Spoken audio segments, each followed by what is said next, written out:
Café con Ángel tuvo el privilegio de conocer todo el acervo cultural, periodístico y bibliográfico de un intelectual nacional de la talla de Fernando Benítez. Visitamos la Casa Museo que resguarda todo su acervo. Esto es Café con Ángel.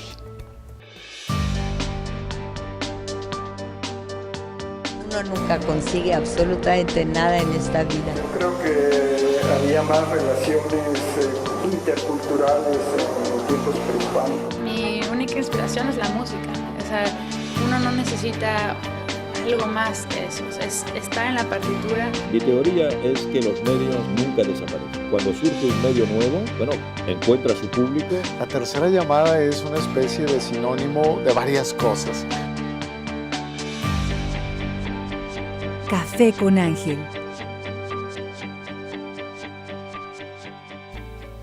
Pues bien, estimados televidentes, como dice nuestra presentación, ya ahora estamos con Ricardo Ibarra, quien va a ser el que nos habrá de guiar en este acervo y en el conocimiento de las salas, de los espacios, de los significados, de los símbolos de esta fundación y del acervo cultural de Fernando Benítez. Ricardo, pues oye, qué gusto de veras saludarte, nos da muchísimo gusto y más gusto nos da que vamos a ser guiados por alguien de veras quien conoce de qué se trata este acervo. Pero háblame un poquito de lo que es la fundación y el acervo de Fernando Benítez. Con gusto, Ángel. Mira, en realidad la fundación inició sus labores en 2010 y la cercanía que tuvo el presidente honorario de la fundación, el licenciado Jorge Vázquez, fue puntual, estratégica y demás con Georgina Conde. Georgina Conde es la viuda de Fernando Benítez. Con ella tuvo este acercamiento, estaba en ese tiempo a la disposición de adquirir el acervo que incluye la biblioteca, la colección de arte prehispánico y las notas manuscritas y libretas y demás que veremos en un momento de Fernando Benítez. Ahí sí se hizo ya este acuerdo y demás, y de la casa en Coyoacán, ahí en Lerdo de Tejada, donde vivió Fernando Benítez en sus últimos años, llegó a esta casa aquí en San Pedro Garza, donde podremos ver que se hicieron ciertos acomodos, ciertas obras de remozamiento para recibir tanto la biblioteca como las otras partes de la colección de Fernando Benítez. A tu juicio y anticipando de manera así muy general, ¿cómo consideras ya el resultado del traslado de esa casa donde estaba a punto de irse a Austin y ya evitando que esto sucediera? ¿Cómo ves el resultado del traslado y de cómo está ahorita la obra del maestro Fernando Benítez aquí? Definitivamente es un proyecto que llegó a muy buen término en esta etapa de salida de la Ciudad de México y llegar. Fue muy afortunado este acervo de poder contar con la visión, el apoyo, pero sobre todo la perspectiva que requiere una colección de esta naturaleza. Hablar del acervo de Fernando Benítez no es nada más hablar de una biblioteca que puede sumar más de 9.500 volúmenes, más de 150 piezas de arte prehispánico y otros objetos, sino que habla mucho del testimonio que Fernando Benítez dejó a lo largo de todos sus años y que para nosotros es un compromiso social y un compromiso también cultural, poder dejar al alcance de la sociedad este acervo, poderlo difundir, pero al mismo tiempo regenerar y revitalizar este testimonio de Benítez. No puedo evitar que frente a mis ojos están unos simbólicos libros con sendas estrellitas, una estrella, 2 estrellas, 3 estrellas, 4 estrellas y 5 estrellas, que recoge los 5 libros ya inmortales y ante los cuales hay que reverenciarse, que es Los Indios de México de Fernando Benítez. Pareciera ser que este es el libro de libros, el sagrado libro de Fernando Benítez. Es así porque los tenemos aquí enfrente, entre otras obras, entre otros libros, pero tiene una simbología y un peso extraordinario. Definitivamente, hablar de Los Indios de México en sus 5 volúmenes es hablar de la obra más importante, dicho por los especialistas y dicho por quienes hemos leído la obra de Fernando Benítez, por la sencilla razón que los indios de México ocuparon la atención y la pasión de Fernando Benítez. Cuando él empezó a incursionar, digámoslo así, a través de su estrategia, que era la entrevista, y después fue formalizando esa profesión a través del periodismo cultural o el periodismo de investigación. se dio cuenta Fernando Benítez que a partir de finales de los 50, los 60 y al paso del tiempo iba haciendo un acopio de material extraordinariamente interesante, ¿no? Debemos recordar que Fernando Benítez siempre se reconoció como periodista. Sí. ¿No? Él decía que a lo mejor ante las críticas o el menosprecio, ¿no?, de ciertos historiadores o antropólogos o etnólogos, él decía, eso a mí no me interesa, yo recupero y recojo lo que ellos dejan a un lado. Eso era así extraordinario. Bueno, en este sentido, bueno, aquí saludamos a la Fundación, saludamos al maestro Fernando Benítez y a su memoria, y entonces ya esto creo que nos da cierto derecho a rogarte también que nos vayas guiando a lo que son las otras salas. ¿De cuántas, en términos generales, cómo está distribuido los espacios? Actualmente tiene 5 salas, están divididas temáticamente. Se trató de conservar la forma original como Fernando Benítez las tenía dispuestas en su casa en Coyoacán, pero vamos a ir conociendo una por una y vamos adelante.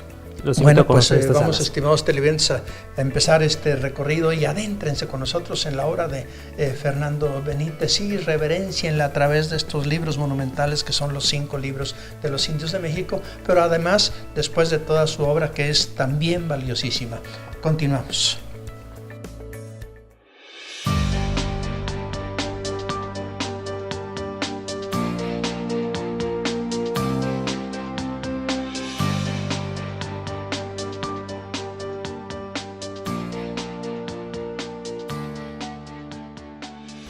Pues esta es la escalera por la que empezamos a conocer. Las hispánicas que son también del acervo del maestro. Exactamente, todas estas han sido puestas. Toda esta colección de mapas y demás que ha tenido el maestro, así que después vamos por acá. Sí. Bueno, pues aquí estamos en las primeras de las secciones, Jorge Ibarra, y me gustaría que tú tuvieses la voz y que nos expliques ya lo que significa este espacio. Muy bien, pues empezamos con esta sala donde ya se incluye, vimos en un primer espacio todo lo que tiene que ver con cultura mesoamericana, historia de los indígenas, y después continuamos con la parte virreinal. Recordemos que, que Fernando Benítez, un lector desde temprana edad, él tenía la disposición de leerle a uno de los grandes cronistas de nuestro país, Luis González Obregón. Entonces ya él a los 16, 17 años se acercaba a casa de Luis Obregón ahí en el centro de la ciudad, por la calle Mesones, y ya en ese tiempo el cronista ya difícilmente podía leer, y Benítez le leía aquellos textos que el maestro necesitaba o le gustaba escuchar, y entonces ahí empezó el gusto de la lectura de Fernando Benítez. Y todo eso está aquí, ¿qué es? Y ahora sigue en detalle esto. Así es, tenemos nosotros una colección en temas, sobre todo historia de México, en donde Benítez no reparaba ni tenía ningún, ninguna reserva para adquirir las obras, para recibirlas, pero sobre todo consultarlas y trabajarlas. Estamos hablando de una biblioteca auténticamente de estudio, de trabajo y demás. Si nosotros tomamos algunos de estos ejemplares, podemos ver notas manuscritas del maestro Benítez, donde hacía sus rayados, donde hacía sus notas, sus apostillas y demás, y que después él recupera para sus ediciones. Fernando Benítez trabajó en el aspecto literario en diversos géneros. Tenemos, por supuesto, las biografías de Fernando Benítez, que son para todos un deleite, ¿no? La biografía principalmente de Venustiano Carranza con el Rey Viejo. Tenemos, por supuesto, la de lo que representa a Hernán Cortés con la ruta de Hernán Cortés, Cristóbal Colón, Benito Juárez, Lázaro Cárdenas. Es decir, abarcó todos los siglos de la historia de México, desde los tiempos de antes de la conquista hasta tiempos modernos. Entonces fue un autor que tampoco se fijó horizontes ni límites, sino que al contrario los exploró todos. Y son biografías no ligeritas, son biografías que tienen el respaldo de una investigación, serias, no farragosas, pero sí por supuesto serias, porque además él era periodista y sabía convertir en literatura la investigación, ¿no es así? Así es, son biografías con una característica en cuanto a su estilo, a su narrativa y, como muy bien lo dices, en sus contenidos. Todos con un estricto apego a la verdad, pero también con un sentido de sensibilizar y encarnar al personaje. Eso. Hemos mencionado que la colección de arte prehispánico del maestro Benítez ha sido registrada ante las instancias del INAH, y nosotros hemos tenido a bien disponer, conforme lo que teníamos en la casa en Coyoacán, algunas de estas piezas, ¿no? Podemos observar que cada una guarda un nicho, cada una guarda las condiciones de conservación y preservación adecuadas, están ceduladas y demás. Esta pieza, por decir que es una de las piezas más interesantes, no solamente por la antigüedad, no solamente por el estado de conservación, sino porque además era la pieza predilecta del maestro Fernando Benítez. Se trata de Mictlantecutli, que es la representación de la muerte aún con rasgos de viviente, ¿no? Entonces podemos observar esta personificación en donde el ser está ya con una osamenta evidente. En la boca guarda el chalchihui, que era esta piedra preciosa, una esmeralda que guardaban debajo del paladar para procurarle en el tránsito de la vida a la muerte un tránsito más sencillo, más afable. Más amigable. Exactamente. Entonces hay una foto extraordinaria del maestro Benítez que se llama Diálogo con la muerte. Ah, claro. Sí, entonces, sí. ¿Esta foto es de qué artista es la foto? Sí, de Héctor García. Héctor García. Así Héctor es, García, del perro. Claro, sí, así es. Entonces esa foto la tenemos nosotros en el registro y demás, y es una fotografía en donde está el maestro Benítez junto a esta pieza que hoy conservamos aquí en Monterrey. ¿Y esto, si tú crees conveniente? Sí, por supuesto. Esta es una de las partes más interesantes de la colección porque es la serie de máscaras que el maestro Benítez en sus andanzas por las comunidades fue recibiendo como oblaciones a su entrega, a su testimonio, pero sobre todo porque no hay que olvidar que Fernando Benítez, al momento de imbuirse en la vida cotidiana de las comunidades indígenas, también se daba cuenta del significado que para ellos tenían estas piezas. Claro. Entonces, al recibirlas, él asumía también el papel de custodio, como ahora la Fundación del Dr. Ildefonso Vázquez Santos tiene por suya. Entonces, esta encomienda de preservar máscaras, que algunas son ornamentales, otras son de actos rituales y mortuorios, han sido también dispuestas para que la gente observe no solamente el detallado de las máscaras, la calidad estética que tiene, sino por supuesto la pluralidad de diferentes culturas, de diferentes regiones del país y que hoy podemos ver en estas vitrinas. Hay que ver, estoy seguro, bueno, que tú lo consideras también, que todo esto se debe a investigación de campo que sirvieron para los indios de México y donde precisamente tú dices de imbuirse, de compenetrarse, casi de una cuestión de simbiosis, diría yo, con los indígenas y sus culturas, porque fue investigación de campo. Así es donde podemos nosotros verificar a través de la escritura y de las investigaciones del maestro Benítez su capacidad camaleónica. Eso. Lo mismo era verlo en la Ciudad de México, recorrer y estar sentado en los mejores restaurantes de México, vestir trajes a la medida, tomarse una muy buena copa con los amigos, y luego verlo en las comunidades indígenas con ropa muy sencilla, con los pies empolvados, el rostro sudado, ¿no? Y conviviendo por semanas y por meses con estas comunidades, dándose cuenta de la realidad de los indígenas. Y cada experiencia del maestro Benítez con una de estas comunidades se convirtió, sí, en un libro, pero también en una denuncia social. Los abusos que los indígenas padecían en esas épocas, en esas décadas, que desafortunadamente sigue siendo en la actualidad un problema sociocultural y de la estructura de nuestro país, él no las dejó en el silencio, él no se convirtió en un testigo silente, fue un testigo activo. Entonces, si nosotros leemos la cuestión del Enequén, en esto del Ki, el drama de una planta y de un pueblo, el agua envenenada, son demandas a las autoridades y también un llamado a la sociedad para evocar la fuerza que como sociedad poseemos y reparar el camino. Entonces Fernando Benítez tenía estas piezas por valiosas, por significativas, pero sobre todo por esta misión que creo que él asumió, dar la cara al porvenir. Lo que tengo acá a mis espaldas es parte de lo mismo. Así es. Aquí, bueno, la Fundación ha tenido un papel importante, no solamente en recibir estas piezas o esta colección. Aquí lo que nosotros tenemos también es un compromiso con la conservación de los materiales bibliográficos. Varios de los libros que ya son tenemos libros del siglo XVIII, del siglo XIX y por supuesto del siglo XX. Es tener el cuidado para que cada libro que requiere restauración o una intervención profesional se haga en el momento indicado. Nosotros hemos tenido el cuidado de hacer primero el traslado de la Ciudad de México a Monterrey, colocar cada libro y estar observando que los libros se conserven adecuadamente y que, por supuesto, los investigadores que vienen, los estudiantes y demás, las visitas que vienen aquí a la Fundación, puedan tomar un libro y puedan observar que ha sido cuidado y tratado como merece. En algunos aspectos ha incluido labores de encuadernación. Así es, mira, te voy a mostrar por decir. José María Luis Mora, uno de los autores más leídos por Fernando Benítez, tiene estos ejemplares que han sido restaurados y han sido de alguna manera recuperados. Una obra de 1837, ¿sí?, en donde guarda una dedicatoria manuscrita de 1927, seguramente de autores anteriores a Benítez, y en esta obra ha sido restaurada tanto la cubierta como el estado, digamos, ya general de la obra.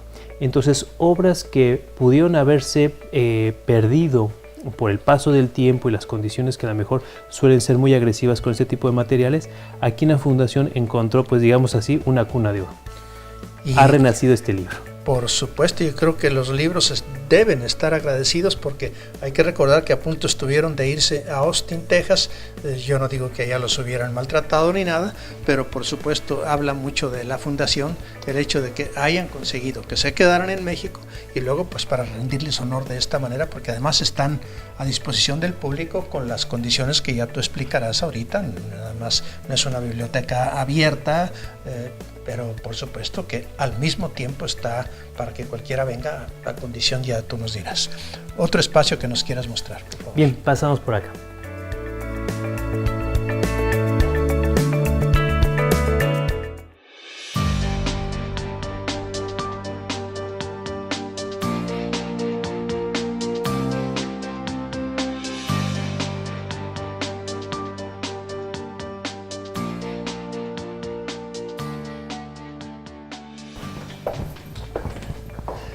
Ricardo Ibarra, bueno, aquí estamos a algo que puede ser como sala de junta, sala de trabajo, pero qué mejor que tú nos describas qué es y qué es lo que contiene. Por supuesto, Ángel, pues bueno, este es uno de los espacios en donde la gente que colabora en la Fundación llegamos a tener reuniones de trabajo, de análisis, de proyección y demás, y que bueno, que es uno también de los espacios que está abierto a la gente que viene a trabajar, porque aquí, bueno, continuamos con la colección de piezas prehispánicas y continuamos también con el acervo bibliográfico. En esta parte, como te decía yo, los órdenes temáticos van de las áreas de sociología, religión, psicología, libros de consulta general y demás. Hay que recordar también que Fernando Benítez, además de su hábito de la lectura y su pasión por la cultura, tenía una metodología que él fue diseñando paso a paso, en donde la interdisciplina y la multidisciplina, por todas las áreas del conocimiento que fue abordando, trabajaba ya de una manera muy personal. Sí, porque es etnólogo, es antropólogo, promotor de cultura, periodista, que es lo que él se privilegiaba y se enorgullecía en decir, investigador de campo, que yo también decía, coleccionista de obras, en fin, todo esto tuvo que ir creando su propio método. Así es, definitivamente él fue incursionando en el campo del periodismo a través de su instinto, a través de su inteligencia, por supuesto, pero sobre todo de este aparato crítico que él se fue formando por la relación que mantenía con estos literatos, con estos artistas, con estos intelectuales, políticos y demás. Claro. Estas piezas prehispánicas siguen representando una de las partes más importantes de la colección porque son piezas de diferentes regiones culturales del país, pero si llegamos a observar son piezas muy detalladas. La decoración, el color, es decir, la estructura cromática que tienen estas piezas, tiene una calidad extraordinaria de conservación. Podemos ver figuras humanas, figuras animales, algunas alusiones, y estas piezas también tuvieron o un uso estrictamente decorativo o también ritual. Entonces nosotros podemos ver que aquí, a pesar de que bueno, se ven las piezas muy al alcance de cualquiera de nosotros, son piezas que están protegidas y están dispuestas estratégicamente, con su correspondiente cedulación y demás. Es decir, estamos creando y recreando al mismo tiempo la forma como Benítez las tenía en su propia casa. Bueno, también podemos decir que en definitiva la obra de Benítez o la vida de Benítez no se explicaría sin los suplementos culturales. Benítez empezó desde muy joven, podemos nosotros reconocer 6 escenarios periodísticos en donde Benítez trabajó en un proyecto de periodismo cultural y en estos suplementos. Nosotros podemos ver que Benítez desde los 20 y tantos años empezó a participar en el Excelsior, luego en el Nacional, luego